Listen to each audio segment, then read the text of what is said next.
They gave, they gave, All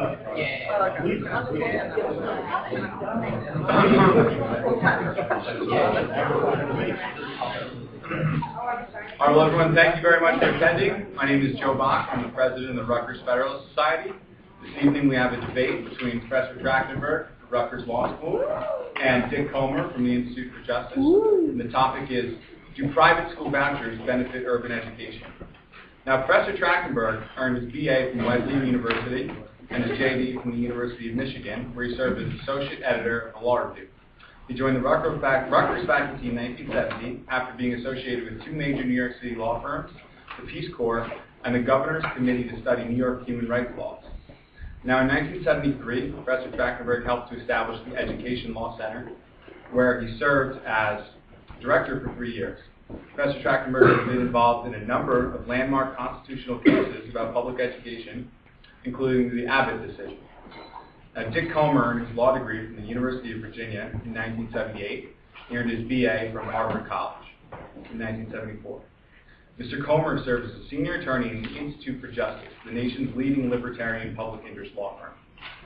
Mr. Komer litigates several school choice cases in both federal and state courts, and several of his current cases involve the constitutionality of allowing school choice programs to include religious schools among the private schools that can receive vouchers. Now, prior to his work at the Institute for Justice, Dick worked as a career civil rights lawyer for the federal government, working at the Departments of Education and the Department of Justice. Now, Dick has helped the Institute for Justice on important cases such as recent school choice cases, Zellman versus Simmons-Harris, and the pending Arizona versus Wing case. Now, many of you in attendance may still be wondering what exactly a private school voucher is. Private school voucher is typically a certificate that a state or local government will provide to parents, enabling the parents to apply the certificate toward the tuition of their children's private schools. In 2002, in the case of Zellman versus Simmons-Harris, the United States Supreme Court ruled in a 5-4 decision that Cleveland's voucher program did not violate the Establishment Clause. Tonight's debate, however, will focus on the effects of private school vouchers on urban education. Professor Tractenberg will be the first to participate. Each participant will have 20 minutes to talk. Following that will be a 7-minute rebuttal, and following that will be a 35-minute question and answer period. Thank you very much.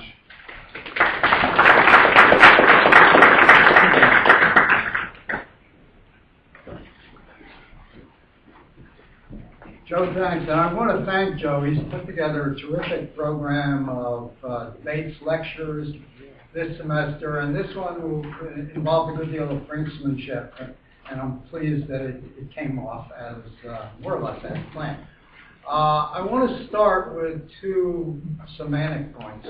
To get us started in a non-controversial way, the first of those 2 points is that in my view, the national debate about vouchers is really about ideology masquerading as concern for poor minority children. The second semantic point is that the term vouchers has largely disappeared from the lexicon of those who support them because vouchers don't sell. There have been referenda held in a number of states, and vouchers have been overwhelmingly defeated. So now we talk opportunity scholarships and tax credits and tax deductions. We no longer talk about vouchers. What I want to do is a couple things. I want to give a relatively brief answer, my answer to the debate question, do private school vouchers benefit urban education? Then I want to give a little context so we're all more or less on the same page, particularly when we get to the question and answer period. And then, time permitting, I'll return to a little deeper look at what I see as the impact of vouchers on public schools, particularly in the cities.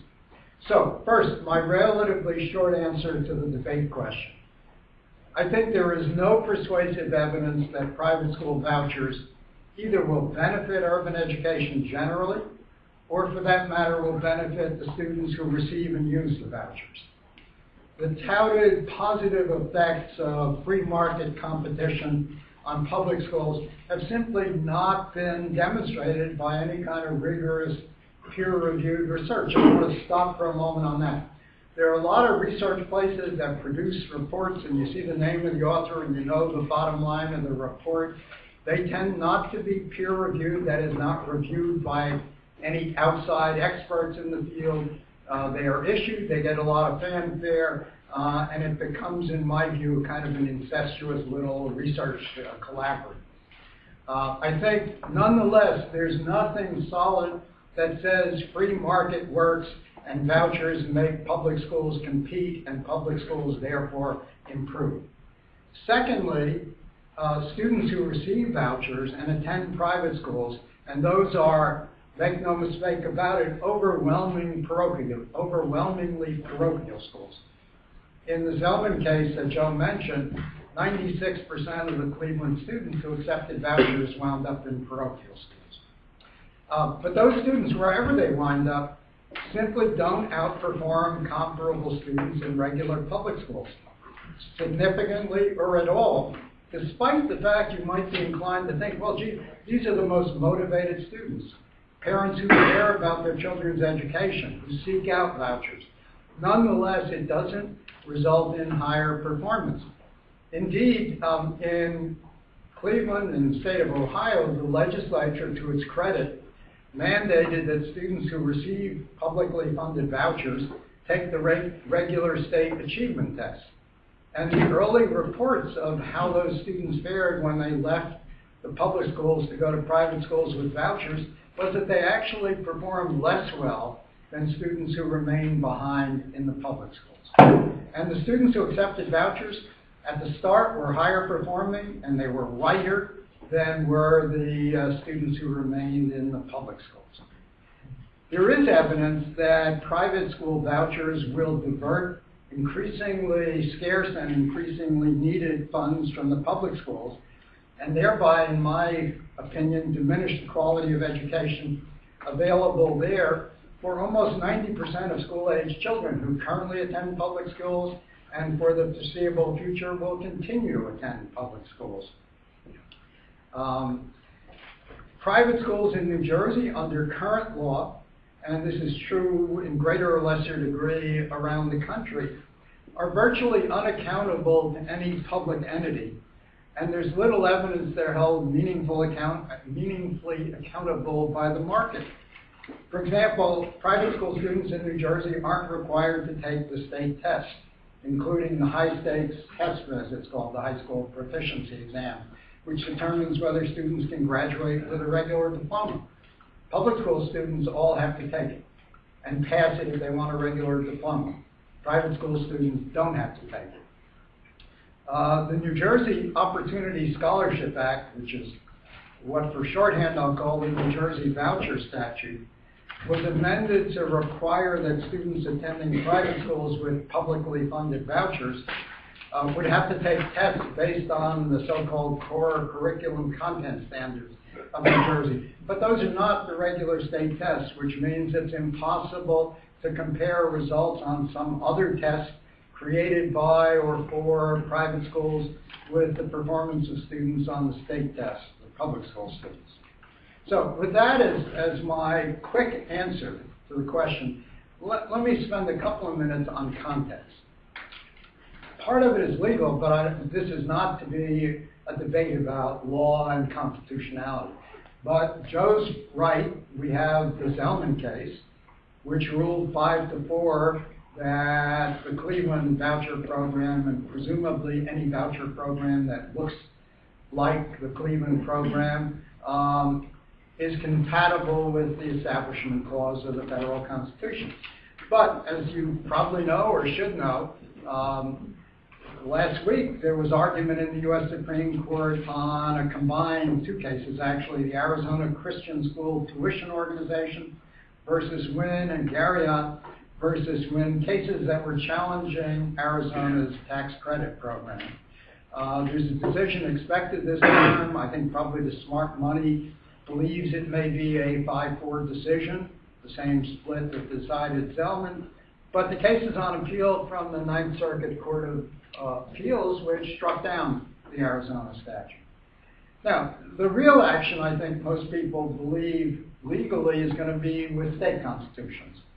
And there, the challenges to tax credit and other voucher-like statutes has been more successful. The Arizona Supreme Court and the Florida Supreme Court both struck down programs. Really among the high courts, only I think the Wisconsin Supreme Court, and that was quite a while ago, upheld the Milwaukee Voucher program. But there are a lot of state constitutional challenges waiting in the wings if additional statutes like New Jersey's get adopted. And it's not just church-state issues in state constitutions, it's education clause provisions, which was the decisive factor in the Florida decision. It's no aid to public aid to private entities, a subject which I know Dick Komer knows a lot about, so I'll stop talking about it. I want to add something, though, a contextual factor that I think is very important, and that's where does public opinion lie here? And it's not just public opinion reflected in the referenda about vouchers, but interestingly, it's public opinion about public schools. Because there's a kind of assumption in the debate topic and in the much broader discourse nationally that the public schools are a failure and we've got to do something else. Whether the something else is charters or vouchers, well, we can decide on that. But there's an urgency and a demand and a need to do something about public schools. Well, interestingly, the 2010 Gallup poll showed amazingly high levels of support from the public for public schools. And the results, if you have not heard them, are very interesting. Respondents were asked, how do you rate the public school that your child attends? And this year was the highest rating for the last 25 years. They rated them 77% A or B to their child's public school.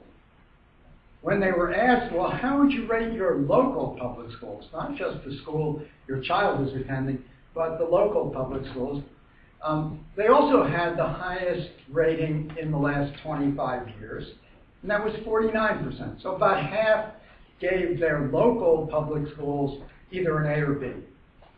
Then when they're asked, well, how would you rate the nation's public schools?